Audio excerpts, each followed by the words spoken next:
Hello friends, कैसे हैं आप। Welcome to my channel blooming with Bhumi. चलिए आज लगाते हैं कुछ बेल वाले पौधे जो कम केयर में ही हमें भर भर के फूल देंगे और आपके गार्डन को भी काफ़ी अच्छा बना देंगे। तो पहले तो ये कुछ प्लांट्स थे जो मैंने पुराने हमारे प्लांट्स सूख गए हैं, विंटर प्लांट्स, कुछ टमाटर के पौधे और कुछ फ्लावरिंग प्लांट्स जो विंटर में लगाए थे बड़े पॉट में, वो अब जाकर सूखने लगे हैं। तो उनको हटाकर मैं अब नए प्लांट्स लगाऊंगी जो कि हमारी गर्मियों के मौसम में भर भर के फूल देंगे और उन्हें लेस केयर में ही आप अच्छे अपने गार्डन में लगा सकते हो। तो कुछ मैं क्रीपर्स लेकर आई हूँ जो मेरे गार्डन में नहीं थे, आज मैं उनको लगाऊंगी। तो इसके लिए सॉइल मिक्सचर हम बनाएंगे। अच्छी सॉइल मिक्सचर लेंगे। अगर सॉइल में कुछ भी खराबी है या फिर उसमें कीड़े हैं तो आप 1 से 2 दिन उसे सनलाइट में अच्छी तेज़ धूप में सूखने के लिए रख दीजिए, फिर आप उस सॉइल को इस्तेमाल करें। मेरी सॉइल सही है, ज़्यादा उसको ज़रूरत नहीं है। बस इसमें मैंने वर्मी कंपोस्ट डालकर और थोड़ा नीम खली और हॉर्न मीट डालकर उसे अच्छा इनरिच बना लिया है। तो पहला प्लांट है ये बुश क्लॉक प्लांट, जिसे थम्बेगेरिया भी बोलते हैं। आप जैसे पिक्चर में देख सकते हो, इसमें लाइट कलर के पर्पल कलर के फ्लावर आते हैं। तो इस तरह से मैंने इसे अच्छे से पॉट से निकाल कर, इसकी मिट्टी काफ़ी हार्ड थी क्योंकि बहुत जल्दी आजकल समर के सीज़न में मिट्टी जल्दी सूख जाती है। तो इसको मिट्टी को थोड़ा सा हम हटा देंगे नीचे की मिट्टी, और अच्छी सॉइल मिक्सचर के साथ हम इसे रिपॉट कर देंगे। अभी मैं छोटे पॉट्स में ही रिपॉट कर रही हूँ, देखते हैं इसमें किस तरह से और कितनी ग्रोथ होती है। फिर आगे जाकर हुआ तो इसे मैं और बड़े पॉट्स में रिपॉट करूँगी। अभी ये छोटी ही बेल हैं, आपको ज़्यादा बड़े पॉट्स में लगाने की ज़रूरत नहीं है। इस साइज़ के पॉट इस प्लांट के लिए एकदम सही है। जब इसकी ग्रोथ ज़्यादा होने लगेगी तो हम इसे फिर से बड़े पॉट्स में लगा सकते हैं। तो आप देख सकते हैं कि इसमें अभी 15 से 20 दिन में ही नई ब्रांचेस निकलना और फ्लावरिंग होना भी इसमें नई शुरू हो जाएगी। क्योंकि ये गर्मियों का मौसम है, सारी क्रीपर्स के लिए बेस्ट रहता है। जितनी अच्छी धूप मिलेगी इसमें अच्छी ही फ्लावरिंग होगी। तो ये दूसरा प्लांट भी मैं इस साथ ही साथ रिपोर्ट करूँगी। ये कैलेंडुला जो विंटर का ही प्लांट है, अभी थोड़ा सरवाइव कर रहा है, इसमें फ्लावरिंग हो रही है। तो इसे मैं साथ ही साथ रिपोर्ट कर दे रही हूँ क्योंकि नीचे थोड़ी मिट्टी इसमें जम गई थी, तो इसको फिर से मैंने रिपोर्ट कर दिया नई मिट्टी के साथ। अब मैं दूसरा जो प्लांट लगाऊंगी वो भी एक क्रीपर ही है, बेल ही है। लेस केयर में भी आप ऐसे प्लांट्स लगा सकते हो जो कम देखभाल में ही ज़्यादा को मिट्टी या पानी का कोई असर नहीं रहता है। तो दूसरा है ये ब्लीडिंग हार्ट वाइन, जिसे ज्वालामुखी वाइन या ज्वालामुखी का हार्ट भी कह सकते हैं, क्योंकि इसके फ्लावर्स जो होते हैं आप देख सकते हैं किस तरह से एक ज्वालामुखी की तरह खिलते हैं और भर भर के इसमें गुच्छे में फ्लावर्स आते हैं। तो इसको भी मैंने अच्छी सॉइल मिक्सचर में ही लगा दिया। और आप चाहे तो कोई भी खाद इस मौसम में दे सकते हैं, चाहे गोबर की खाद हो या वर्मी कंपोस्ट। अच्छी सॉइल मिक्सचर और अच्छी खाद के साथ जब भी आप नए पौधे लगा रहे हैं तो ज़रूर दीजिए। और पानी लगाने के लिए हम इसमें एप्सम सॉल्ट का पानी ज़रूर देंगे लगाने के बाद। तो इनको अभी 3 से 4 दिन मैंने छाँव में ही रखा है, फिर इसे आप डायरेक्ट सनलाइट में रखिएगा। और ये सब करने के बाद थोड़ी साफ़ सफाई भी कर लेनी चाहिए, क्योंकि जितनी सफाई होगी उतना ही हमारा गार्डन अच्छा लगेगा। और साथ ही साथ मैं कुछ रिपोर्टिंग भी कर रही थी। ये है स्पाइडर लिली, जिसमें अभी फ्लावरिंग तो हो नहीं रही, लेकिन इसको मैं दूसरे पॉट में रिपोर्ट करूँगी, प्लास्टिक के पॉट में, क्योंकि ये सिरेमिक का पॉट है। तो इसमें मुझे दूसरा प्लांट लगाना है क्योंकि ये साइज़ बड़ा है। और बड़े प्लांट आप बड़े प्लांटर में लगाइए, अगर मीडियम साइज़ के हैं तो आप मीडियम साइज़ का प्लांटर लीजिए।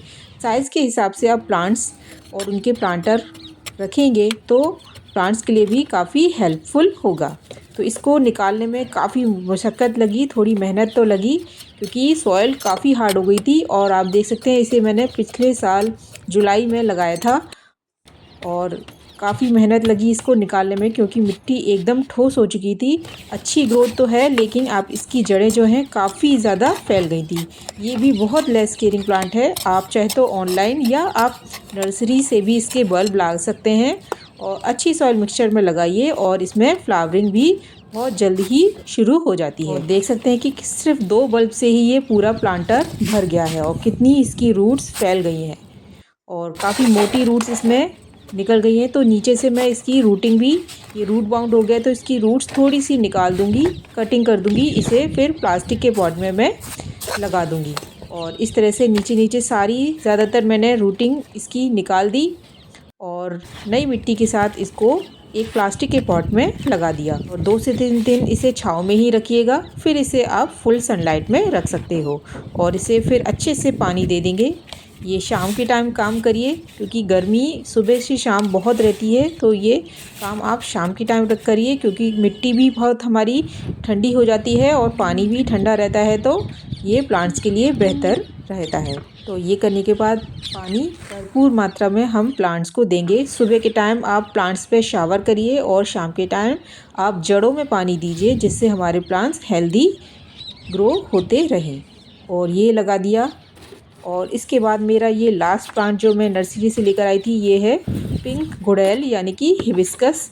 इसको मैं अब ये बड़े सिरेमिक पॉट में लगाऊंगी, इसलिए मैंने ये पॉट खाली किया था। सिरेमिक पॉट्स भी काफ़ी अच्छे रहते हैं प्लांट्स के लिए, ठंडक रखते हैं ये मिट्टी को, और इसका जो ड्रेनेज सिस्टम नीचे होता है वो भी काफ़ी अच्छा होता है। तो नए प्लांट्स लगाने से पहले नीचे होल को हम एक कूलर से कवर कर दिया और कुछ भी आपका गार्डन वेस्ट हो या किचन वेस्ट हो वो आप इसमें नीचे की तरफ फिल कर दीजिए। फिर आप सॉइल मिक्सचर से इसको आधा से ज़्यादा फिल करेंगे। और सॉइल मिक्सचर मैंने अच्छे से बना रखा है। आप मेरी पुरानी वीडियोस देख सकते हैं किस तरह से मैं अच्छा और लूज़ सॉइल बनाती हूँ। जितनी सॉइल अगर आपकी चिकनी है तो उसमें आप बालू मिलाइए या आप कोकोपीट भी मिला सकते हो। तो ये है गुड़ैल, काफ़ी बड़ा है और ये भी प्लास्टिक के पॉट में ही इसी में लगा हुआ था और इसमें फ्लावरिंग भी साथ ही साथ हो रही थी।